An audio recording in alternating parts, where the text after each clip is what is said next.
Halo adik-adik kelas 12 SMA, saya Pasiar Siombing akan menjelaskan materi fisika kelas 12 berikut contoh soalnya. Silahkan disimak dan pelajari baik-baik ya. Dan bila sudah selesai, silahkan tekan subscribe agar kalian dapat informasi video listrik dinamis 2. Kita mulai dari topik arus listrik. Baik, topik yang pertama kita pelajari pada listrik dinamis 1 adalah arus listrik. Yang namanya arus, pasti ada sesuatu yang lewat melalui lintasan tertentu dalam selang waktu tertentu. Contoh, arus lalu lintas di jalan tol, yang lewat adalah mobil. Satuannya adalah mobil per second. Arus sungai yang lewat adalah air. Satuan air yang digunakan di sini meter kubik. Maka arus sungai satuannya adalah meter kubik per second atau sering disebut debit. Lantas kalau arus listrik yang lewat apa? Yang lewat adalah muatan listrik. Satuannya kolom. Maka satuan dari arus listrik adalah kolom per second. Itu sebabnya persamaan untuk arus listrik ditulis seperti ini.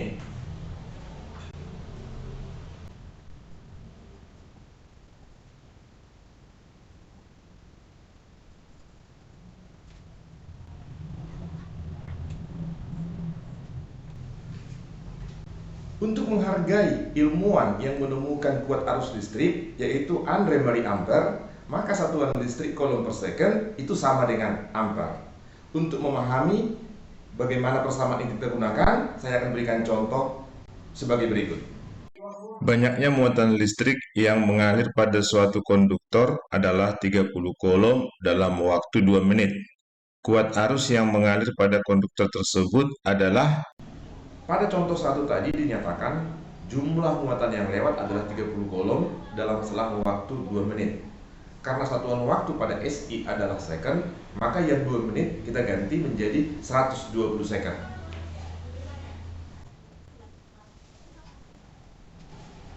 Nah, dari sini bisa kita tahu nanti bahwa kuat arus yang mengalir adalah sebagai berikut. Ya, inilah kuat arus yang mengalir pada konduktor tersebut. Selanjutnya perlu adik-adik ketahui bahwa persamaan ini digunakan apabila aliran muatan pada konduktor itu jumlahnya tetap setiap detiknya. Contoh, pada detik kedua muatan yang mengalir 10 kolom, detik kelima muatan yang mengalir 10 kolom, detik ke-8 tetap 10 kolom. Maka kita gunakanlah persamaan ini. Nah, boleh juga kita katakan kuat arus yang mengalir di sini dengan persamaan ini adalah kuat arus rata-rata. Terus bagaimana kalau aliran muatan dinyatakan dalam bentuk fungsi dan ditanyakan berapa kuat arus pada detik kelima, berapa kuat arus pada detik ke-8? Untuk menghitungnya kita gunakan persamaan berikut.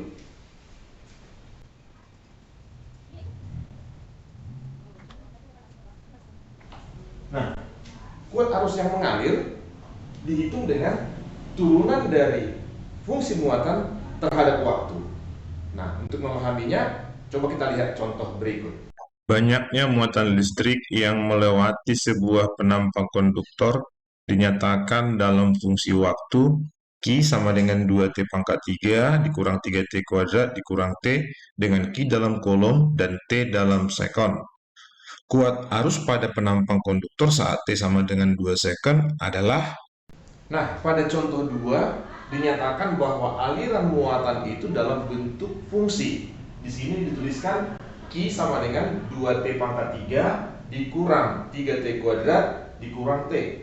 Yang ditanyakan adalah berapa kuat arus yang mengalir pada saat time-nya sama dengan 2 second. Nah, untuk mengerjakan kita perlu mendiferensialkan persamaan muatan tersebut. Adik-adik mungkin sudah pernah belajar di kelas 11 bagaimana cara mendiferensialkan suatu fungsi. Maka kita tulis begini ya. I sama dengan dq per dt, artinya turunan dari fungsi muatan terhadap waktu sama dengan kita kalikan bawahnya 6 T pangkat 2 dikurang 6T dikurang 1. Lantas untuk time-nya sama dengan 2 second, maka kuat arus yang mengalir nanti kita hitung dengan cara mensubstitusikan nilai T sama dengan 2 second terhadap persamaan ini, sehingga diperoleh 6 kali 2 kuadrat dikurang 6 kali 2 dikurang 1. Sehingga kita peroleh nanti hasilnya adalah 11 ampere. Jadi kuat arus yang mengalir pada saat time sama dengan 2 second itu adalah 11 ampere. Untuk time sama dengan 5 nanti akan berbeda. Untuk time sama dengan 6 dia akan berbeda. Nah, kalau untuk kasus yang ini tadi kita peroleh itu adalah kuat arus rata-rata. Itulah perbedaannya menghitung kuat arus dengan persamaan yang di sebelah kiri tadi di atas dengan persamaan yang paling bawah. Ya, saya harap kamu paham. Selanjutnya kita perlu mengetahui muatan listrik itu bentuk apa sih? Nah, muatan listrik ada dua jenis. Yang pertama adalah proton adalah muatan listrik positif dan elektron adalah muatan listrik negatif. Nah, adanya aliran arus listrik itu apabila ada aliran elektron.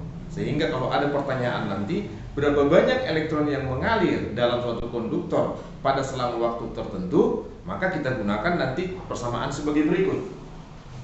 N sama dengan Q per E, di mana Q adalah banyaknya muatan yang mengalir dan E adalah muatan satu elektron. Berapa sih muatan satu elektron? Elektron muatannya adalah minus 1,6 kali 10 pangkat min 19 kolom. Nah, tanda minus di sini ini menyatakan jenis, bukan besar bilangan. Berarti elektron itu muatannya negatif. Nah, untuk memahami ini nanti bisa kita lihat ada beberapa contoh ya cara menghitung jumlah elektron dengan persamaan ini. Kita lihat contoh berikut. Sebuah kawat konduktor dialiri arus listrik 2 ampere selama 30 menit. Jika aliran arus dianggap kontinu dan muatan elektron E sama dengan minus 1,6 kali 10 pangkat min 19 kolom, banyaknya elektron yang mengalir melalui kawat tersebut adalah. Pada contoh 3 tadi dinyatakan bahwa kuat arus yang mengalir adalah 2 ampere dan lamanya arus itu mengalir pada konduktor adalah 30 menit. Dengan mengetahui muatan satu elektron ditanyakan berapa banyak elektron yang mengalir selama selang waktu tersebut. Nah, di sini sudah saya tuliskan kuat arus yang mengalir adalah I sama dengan 2 ampere. Selang waktunya kita ganti dengan second menjadi 1800 second dan muatan satu elektron 1,6 kali 10 pangkat min 19. Nah, untuk menghitung berapa banyak elektron yang mengalir, kita harus tahu dong berapa muatannya. Yang pertama kita lakukan adalah berapa banyak muatan yang mengalir. Nah, kita hitung dengan rumus yang ini tadi. Q sama dengan I kali delta T. Maka Q sama dengan 2 dikali di sini 30 menit, kita buat 30, kita rubah ke dalam detik, kita kali 60, maka ini akan hasilnya nanti adalah 3600 ya. 3600 kolom. Nah, selanjutnya berapa banyak elektron yang mengalir? Maka jumlah elektron adalah banyaknya muatan dibagi satu muatan elektron. Nah, maka N sama dengan di sini nanti boleh kita ubah ini 3,6 kali 10 pangkat 3 dibagi muatan satu elektron 1,6 kali 10 pangkat min 19. Nah, tanda minus tidak perlu dibuat ya, seperti yang saya katakan tadi. Maka kita balikanlah 3,6 dibagi 1,6 itu 2,25 dikali 10 dipangkat ini naikkan ke atas 22 elektron. Jadi selama 30 menit itu mengalir elektron sebanyak 2,25 kali 10 pangkat 22 elektron.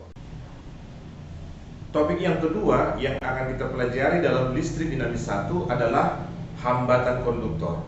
Kita tahu konduktor adalah bahan yang menghantar arus listrik.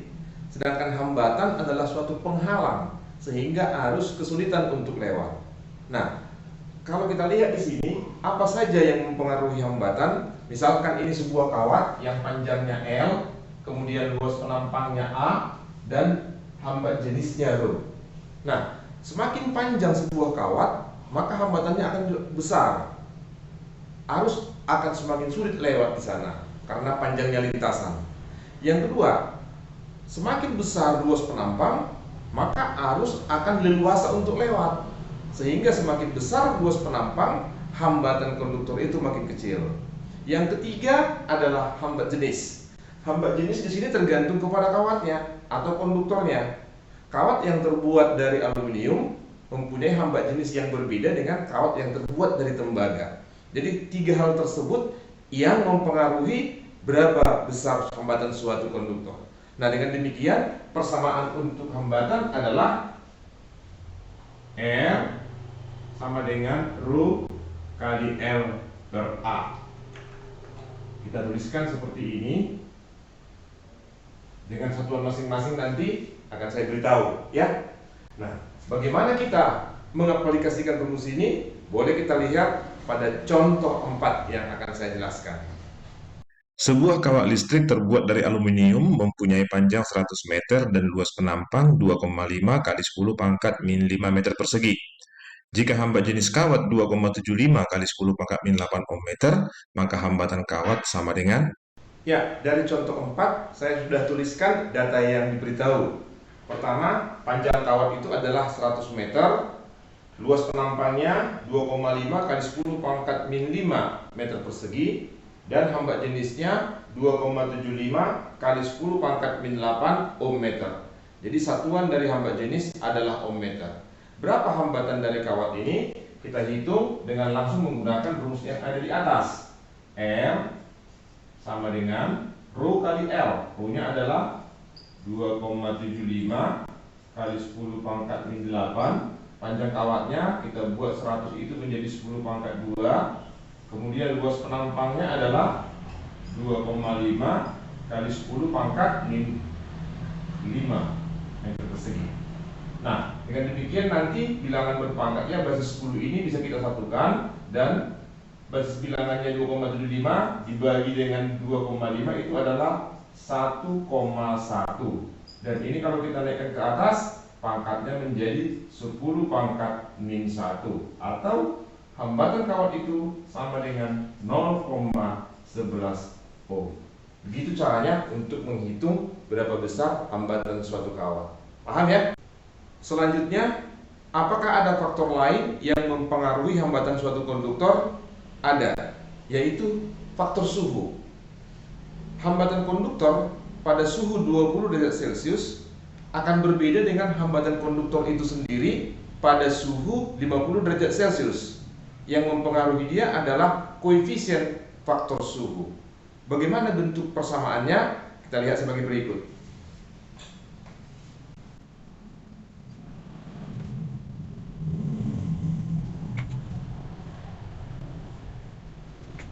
Delta R di sini menyatakan berapa besar kenaikan hambatan konduktor itu ketika mengalami kenaikan suhu sebesar delta T.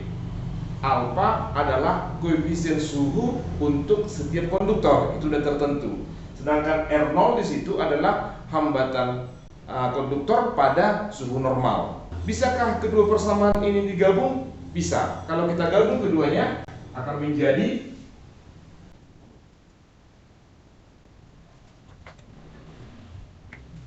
R akhirnya sama dengan R0 dikali 1 ditambah alfa kali delta T.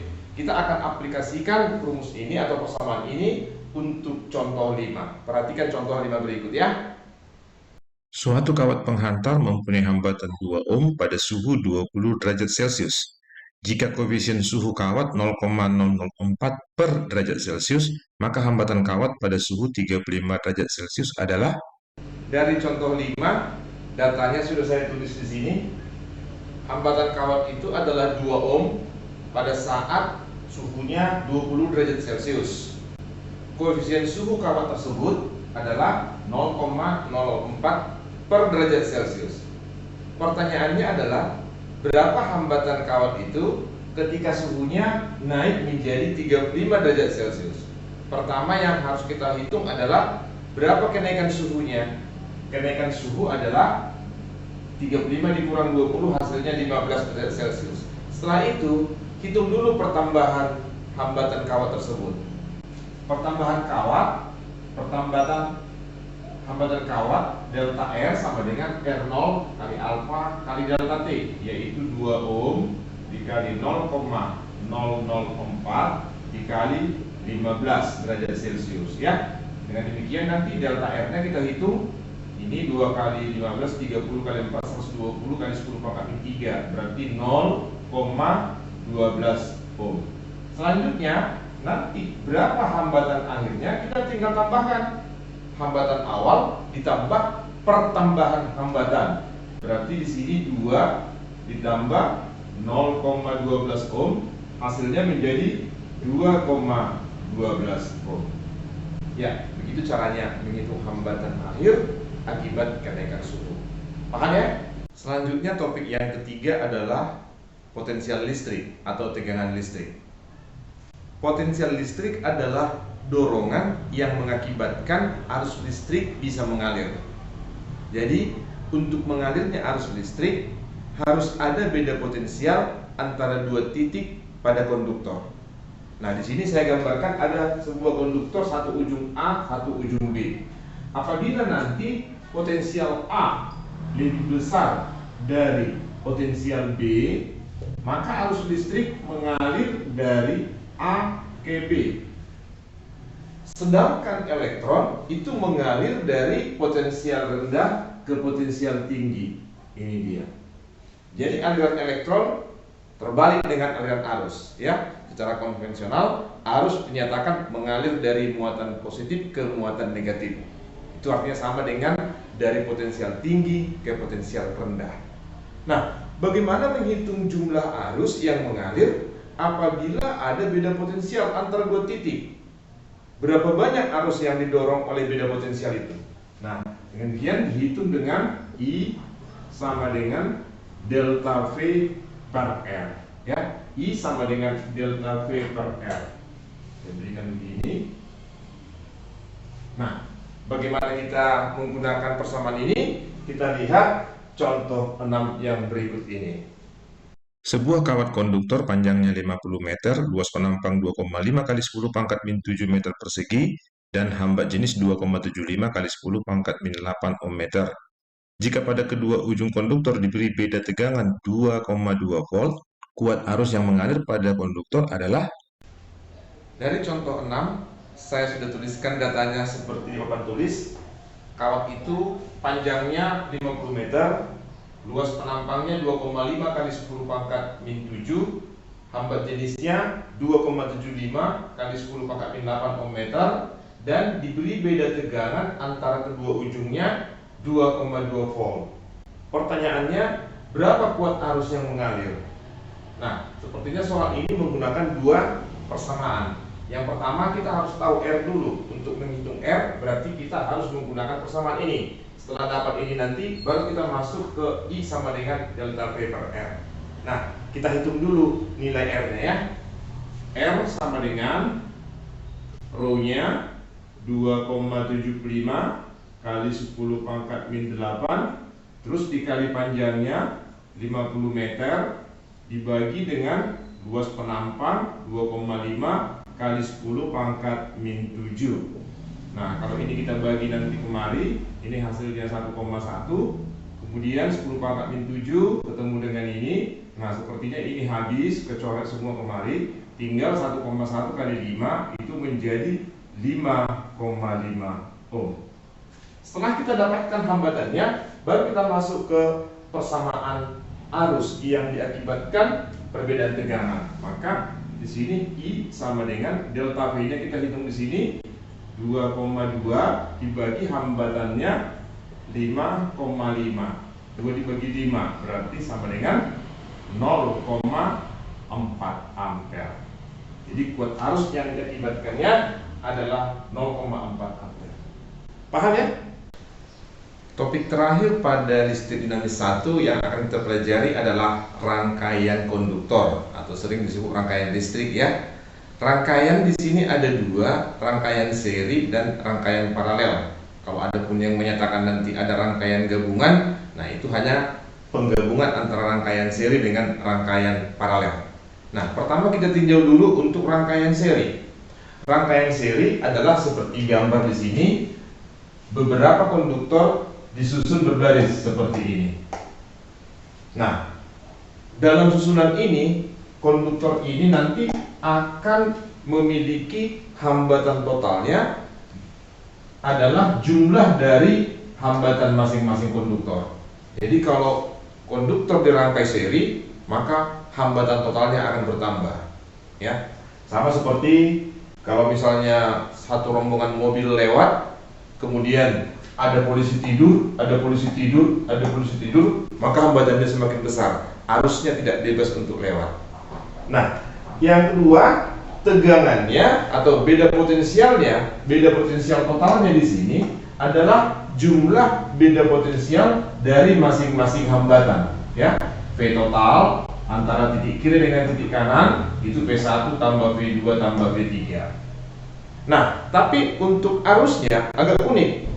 Arus di setiap hambatan adalah sama, ya. Nah, ilustrasinya begini. Anggap ini sebuah jembatan. Kalau ada 10 mobil lewat dari sini, maka 10 mobil akan lewat jembatan 1, 10 mobil lewat jembatan 2, 10 mobil lewat jembatan 3, dan itulah jumlah totalnya. Maka kuat arus untuk rangkaian seri, ya, I totalnya akan sama dengan I1, sama dengan I2, sama dengan I3. Itu untuk rangkaian seri. Nah, untuk rangkaian paralel. Dia dibuat di sini sejajar masing-masing dia. Ya. Bayangkan kalau ada 10 mobil masuk ke model ini, maka beberapa mobil akan bisa ke atas, akan bisa ke tengah, akan bisa ke bawah, sehingga hambatan yang dialami mereka semakin kecil, ya, dibandingkan dengan yang seri. Nah, arus juga begitu. Arus yang di sini nanti akan terbagi sebagian ke atas, sebagian ke bawah, sebagian ke tengah, ya. Nah, menghitung hambatannya kita pakai model seper R paralel sama dengan seper R1 tambah seper R2 tambah seper R3. Setelah dapat hasilnya, jangan lupa membalik karena ini seper R paralel. R paralelnya nanti balik hasilnya, ya. Nah, kuat arus yang mengalir adalah jumlah dari kuat arus pada tiap-tiap hambatan.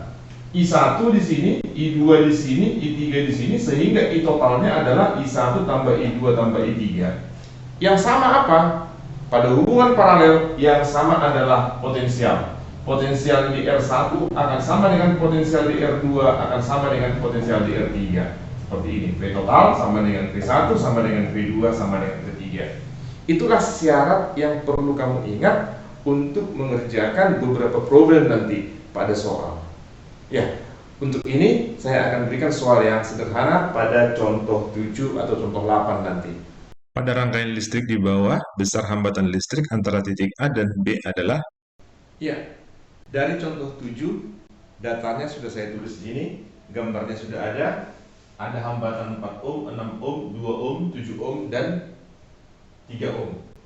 Yang ditanyakan adalah berapa hambatan total antara titik A dan titik B. Nah, yang perlu kita perhatikan di sini hubungannya dulu. Apakah yang 4 ohm itu bisa dihubungkan seri dengan yang 2 ohm? Jawabnya tidak. Mengapa? Karena dari 4 ke 2 ohm itu melewati suatu persimpangan. Kalau seri tidak boleh melewati suatu persimpangan, harus lurus, ya. Nah, kalau begitu hubungan terdekat yang mana? Hubungan terdekat adalah antara 4 ohm dengan 6 ohm. Sama seperti ini, dia sejajar. Maka yang 4 ohm dengan 6 ohm paralel kita hitung dulu. Setelah itu gimana? Kita lihat lagi yang sebelah kanan. Sama seperti yang di sebelah kiri. Maka di sini kita hitung dulu nanti berapa hambatan paralelnya ini, terus berapa hambatan paralelnya ini kita satukan, maka nanti akan ketemu 3 hambatan yang susunannya seri. Nah, cara menghitungnya, kalau untuk 2 hambatan seperti ini, tidak perlu pakai stepper. Ini kita balik langsung dengan cara cepat aja. Kita sebutlah ini R paralel 1. Itu bisa kita hitung dengan 4 dikali 6 per 4 ditambah 6. Ini hasilnya nanti adalah 24 dibagi 10, 2,4 ohm. Yang kedua, ini juga kita hitung, kita katakan ini R paralel 2. Cara menghitungnya adalah 7 dikali 3 per 7 tambah 3. Nah, R paralel 2-nya sama dengan 2,1 ohm. Nah, cara seperti ini hanya untuk 2 hambatan, ya, agar lebih mudah. Kalau 3 hambatannya nanti lakukan seperti ini. Karena kalau kita gunakan metode ini untuk 3 hambatan, justru makin lebih ribet nanti. Nah, selanjutnya kita gambarkan. Hambatan yang ada sekarang adalah ini RP1, ini yang 2 ohm, nanti ini yang RP2. Nah, kita isikan hambatannya. yang ini kita buat menjadi 2,4, ini tetap 2, ini 2,1. Nah, ini titik A, ini titik B. Maka nanti kalau kita hitung berapa hambatan totalnya untuk yang seri ini, kita jumlahkan aja. 2,4 tambah 2 tambah 2,1, hasilnya adalah 6,5 ohm. Begitu untuk soal yang sederhana dulu. Nanti akan saya berikan lagi contoh yang 8. Tentukan hambatan pengganti antara titik A dan B pada gambar di bawah. Baik, untuk data soal nomor 8 sudah saya tuliskan di sini gambarnya. Di sini ada sebuah rangkaian terdiri dari beberapa hambatan yang susunannya seperti ini. Ditanya berapa besar hambatan antara titik A dan titik B. Untuk kasus seperti ini, kita tidak bisa bergerak dari depan, dari titik A atau dari titik B. Kenapa? Kalau kita bergerak dari titik A, selalu ketemu persimpangan. Dari B juga selalu ketemu persimpangan. Kita katakan ini ke seri, gak bisa. Ini juga ke sini seri, gak bisa. Ini langsung paralel kemari, gak bisa. Oleh karena itu, dari mana kita bergerak? Kita bergerak dari belakang. Ya, pertama, lihat dulu hubungan yang terdekat di sini. Hubungan yang terdekat adalah antara yang 2 ohm, 3 ohm, dan 4 ohm. Nah, ini kita usahakan kita gabung dulu jadi satu. Nah, kalau kita gabung ini 2 tambah 3 tambah 4, ini menjadi R-nya nanti, kita katakanlah RS ini ya, menjadi 9 ohm. Nah, sekarang kita lihat yang 9 ohm dengan yang 6 ohm itu sudah hubungan paralel. Jadi lebih mudah menghitungnya. Nah, ini akan kita gabung nanti dengan ini menghasilkan suatu hambatan yang kita sebut R paralel 1. Maka kita hitung dulu lah berapa hambatan 9 ohm dengan 6 ohm kalau diparalelkan. Nah, kita hitung dulu. Karena hanya 2, kita gunakan cara cepat aja. 6 dikali 9 per 6 ditambah 9. Ini hasilnya nanti 54 dibagi 15, 3,6 ohm. Maka kita isikanlah di sini 3,6 ohm. Nah, selanjutnya setelah kita temukan ini, kelihatan lagi bahwa yang 3 hambatan ini hubungannya adalah seri. Setelah itu gabung lagi yang 3 ini. Gabung ini menjadi suatu hambatan yang seri. Nah, kalau kita hitung nanti ini 1,4 ditambah 3,6 ditambah 1. Nah, ini 5 tambah 1 berarti 6. Ini R-nya sama dengan 6. Kita isilah di sini hambatan ini besarnya adalah 6. Oh, kita paralelkan dulu dengan yang 4 ya. Kita paralelkan dulu dengan yang 4. Maka di sini nanti R paralel 2 sama dengan 6 dikali 4 per 6 ditambah 4. Hasilnya adalah 24 dibagi 10, 2,4 ohm. Nah, setelah dapat ini, kita isikan kemari 2,4 ohm. Nah, sekarang sudah jelas antara titik A dan titik B tidak ada lagi persimpangan. Berarti hambatan total dari A ke B kita tinggal menjumlah di sini 3 tambah 2,4 tambah 3.